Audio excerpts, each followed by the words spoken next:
All right, hey guys, Seth Feroce here, day 2, down here in Pittsburgh with Robbie. We're at Webb's. Today we're going to go through some shoulder training.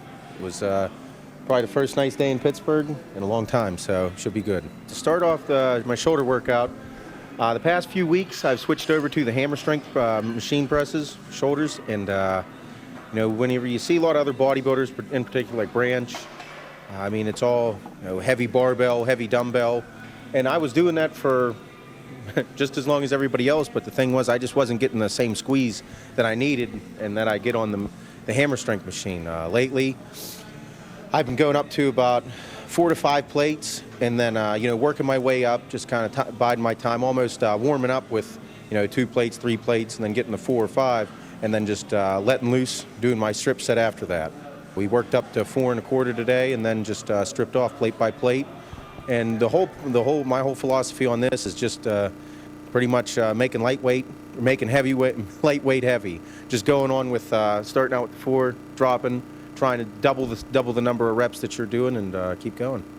Lately with my shoulder training, it's just like everything else that lately I've been trying to do is just find new techniques, anything new to do, just to get that much better. Again, with arms yesterday, often heavy, light, less reps, heavier weight. And then with shoulders, after talking with Hani and going through it, I want to start doing a little more eccentric training. That's something I've never really done before. We're supposed to get together in the next 3 or 4 weeks and go through some. But until then, I'm a little nervous about doing it just because I don't have the form down exactly how I want it. But it's something that I'm going to start trying something new and just see how it turns out. Something new. With my diet, whenever I was training for nationals, I never thought I'd start upping my fats.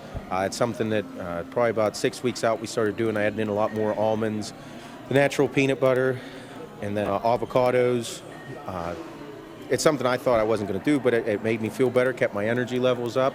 And then this off season, rather than upping my carbs to a dramatic number, I decided to start putting in more fats. Lately, I eat peanut butter at pretty much every meal, which is kind of freaking me out. But the more I seem to eat, the better I feel, and the better training I get, the better cardio sessions I get. So it's been more of natural peanut butter, a lot of almonds, the avocados. When Hani's from California and I'm from Pittsburgh, so avocados are they're not a staple in everyday Pittsburghers' life. So they were pretty hard to find. But I eat probably 1 or 2 a day, go through a jar of peanut butter in a few days. I always have nuts throughout the house, but it's been working, so I'm just going to keep doing it. My carbs, I probably kept anywhere between 200 and 400. Usually regular days, probably about 250 to 300. Pretty much just red potatoes, white potatoes, rice, oatmeal, and again on leg days, I'll have a couple cups of pasta for my post-workout meal. But that's pretty much it. Real basic, nothing too crazy. And protein, right now I probably eat 3 red meat meals a day. Usually ground meat, steak whenever I'm feeling good, or like I have money in my pocket. But chicken, ground turkey. There's a good place to get some ground turkey here, so that's been good. But no fish. I'm not eating any fish right now. I'm not looking forward to it either. The biggest dilemma right now, no, it's not a dilemma, it's just a little bit of it's restricting at times, kind of messes with me. But I'm doing the 202 division. I'm going to do the Dallas show and the Europa show in Dallas. And with my diet, I still am eating the 3 red meat meals a day. I'm eating all this fat, and it seems like I'm eating a ridiculous amount. But the problem is I am limiting myself, because right now I'm about 230, between 230, 235, and instead of eating, whenever I go out to eat or whenever I eat my red meat meals, it's not, an unlimited amount of meat that I can eat. I don't sit there and just gorge myself. I still limit myself to 10 to 12 ounces of meat. And, for example, whenever Robbie and I went to lunch yesterday, it was instead of getting a big 16-ounce steak like I wanted to, you get the 10-ounce. I have to limit myself because it's not in the cards yet. I think down the road that I will talking with Hani, see what, MD and Muscle Tech thinks, but I'd like to do the open class. I think that, I'm young enough. I think that I have I have a chance, but it's going to take a lot of work. But just with how this off season's been going, kind of staying on the diet, making sure I eat clean constantly.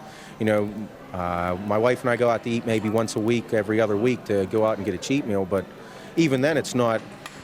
It's in my head right now. It's one thing that I really have to work on. Being as inexperienced as I am on stage, just throughout competitive bodybuilding, is really need to start working on my breathing, controlling my abdomen, bringing in my waist, and making sure that pretty much being the master of control. Whenever I was prepping for nationals, I started working with Gary a little bit, Gary Udit, and he was helping me with my posing and talking with Hani whenever he'd, see a video of me or see some pictures, and it'd pretty much be watch Dorian Yates. Dorian Yates was he was pretty much the master of posing. Did nothing but did exactly what he was supposed to do. Hit his poses perfect, stuck them, control, the whole 9 yards, head to toe. I mean, you couldn't have the guy budge. He was so good. So one thing before nationals, I started watching more Dorian videos, and you can try your best, but you'll never be like him.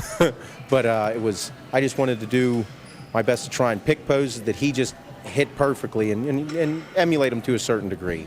And this time around, I mean, I'm not going up against amateurs anymore, so I'm going up against seasoned professionals that have been on professional stage for years now. So for me, it's going to be watching more Dorian videos, controlling my breathing. One thing I've been doing during my cardio is making sure that my stomach is in, and I'm just using my diaphragm to breathe rather than a stomach breather, because whenever you're up on stage and you never know when a judge is just going to glance up and you let your stomach out, or even anything like that. It's not that your stomach's not tight, it's just, you're up on stage, you need to hold your stomach in, stay tight, and it's just something that is going to be a big work in progress for me throughout my prep this time.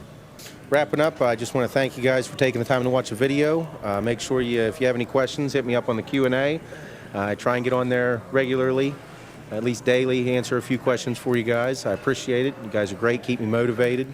But just like to thank all my sponsors, MD, Muscle Tech.